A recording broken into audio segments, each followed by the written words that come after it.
Hello, everybody. Welcome to Romancing the Throne. Okay, so quick recap. Y'all know how it goes. So, y'all know in the last episode, Romeo kind of ran into Joara, and then I realized that this lady is not that into him. Like, she just really isn't into him like that. And you know what? It's okay. Then he went home.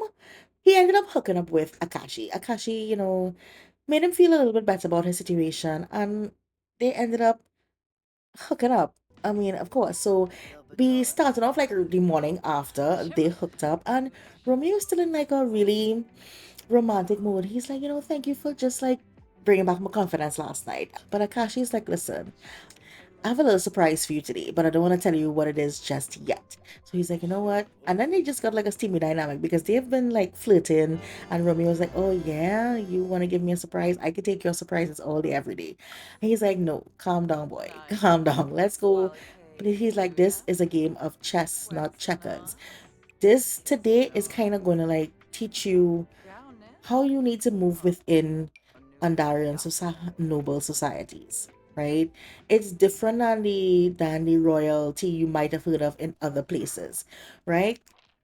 So he's like, okay, I could play chess. I could play chess, not checkers. And Akashi's like, you have to be sure you will get some information today, and depending on what you do with it, it depends on how you'll be treated from here on out. And he's like, oh, you're being very mysterious. He's like, mystery is the name of the game. I just want to let you know that me coming over here and running into you hasn't been an accident. Like, you have caught the eye of many important people. I am also like working for some of those people, right? So people know who you are. Some would want to see you do well, some want to see you fail. And what you do and how you rise is up to you. And I really like that about Akashi. Akashi is like, you know what?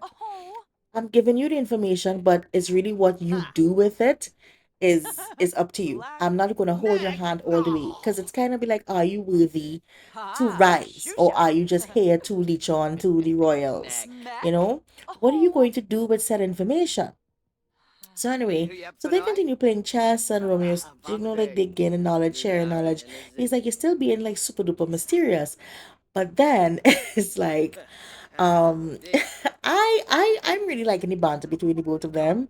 And Romeo's like, you're gonna tell me or not? And Akashi's like, calm down, calm down. It will all be revealed in due time.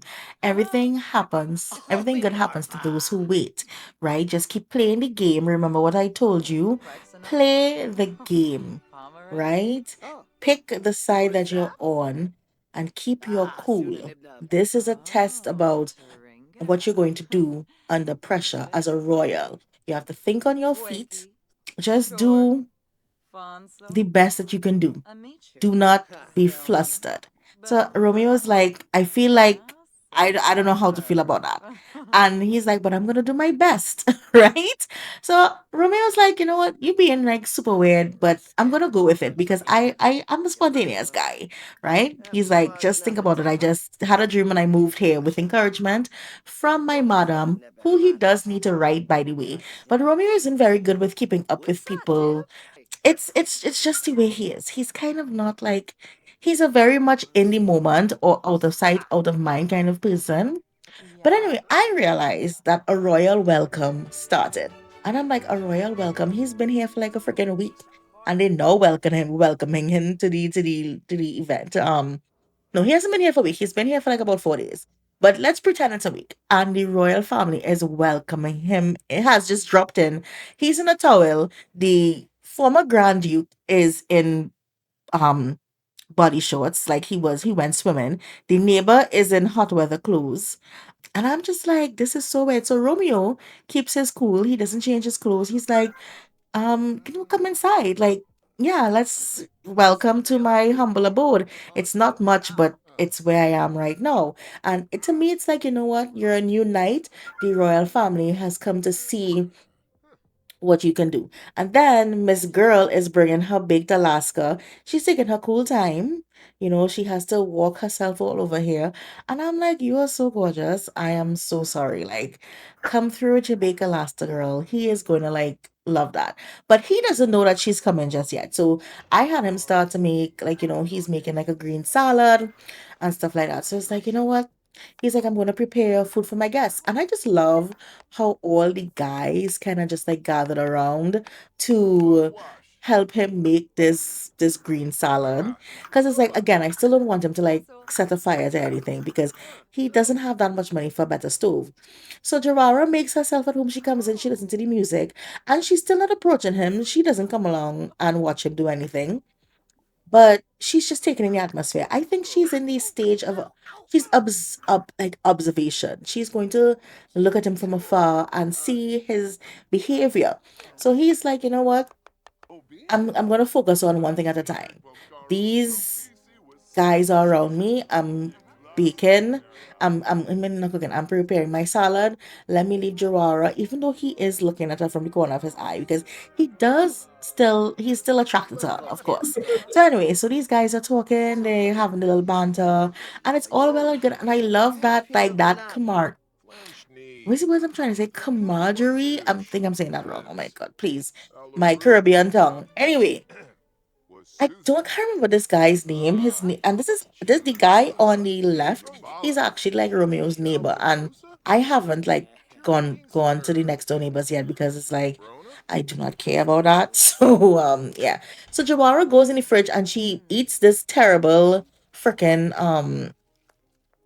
fruit salad. And I'm like, why would you do that when the man is preparing a meal? But she's like, you know what? Let me see what your fridge is like. And it's bad. So she's over there like, oh, what's this? I can't help you, girl. You went into the man fridge. Anyway, so can you imagine that? Like, so he's like, you know what? He finished the salad and he's like calling everybody for a meal.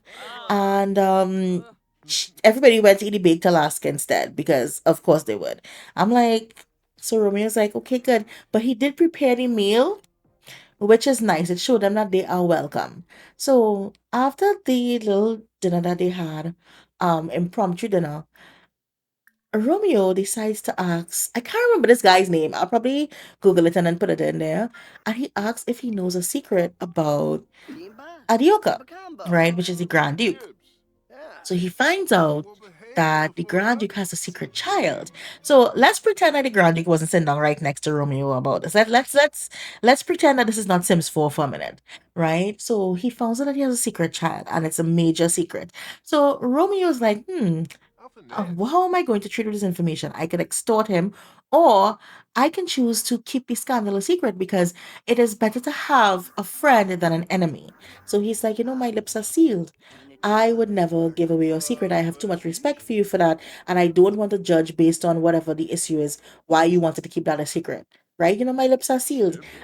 And right after that, because now he has leverage in a sense of a way. So he's the scandal guardian. Like, with trust in his heart, Romeo has vowed to guard this secret. And I really like that. So now he's gonna ask Adioka to become his mentor. Because Adioka is a former Grand Duke. He would make a great advisor to a king. Like, come on. Like, and I know about his secret. I am going to. So that's a connection made right there. So that's a really good chess move, in my opinion. You guys let me know what you'll think. Do you think? So Romeo added Adiuka to the his group, his mentorship group, and he will have like he now has a grand duke as a mentor. Like, come on, like he's doing so well. So I am very proud of Romeo how he handled this. So to me, this like whole thing was like a test. So all of these guys are now leaving. Jawara didn't say a word. He didn't say a word to Jawara. Everything is all well and good. And I actually like I'm so like interested because this seemed like like such a test because it was just like random on a Tuesday. Some of the royals are coming to welcome you into to Andarian and you've been here for days. It's very interesting and I love that he didn't extort Adioka. So Romeo's there. He's just thinking, he's dancing. well, he's practicing his waltz because that was a really like good interaction that he had just now. That was like he's like, I have a secret on the Grand Duke door, but I'm not gonna tell that secret, right? He's agreed to be my mentor, and he he passed the test then. Like he's a worthy person. He's not out there to scheme and well, at least for the wrongs. He's not out there to do that. So he's very pleased with himself, even though like he's super tired and he was in a towel for most of the day. So like, but he's like, you know what? Tomorrow got to see me shirtless. It's all well and good. But thank you guys for watching. I'm gonna leave this episode right there. Please let me know what y'all think. Do y'all think that did he do? Should he have extorted Arioka, or should he just keep playing and trying to make friends? You know what I mean? Okay, bye guys. Thank you.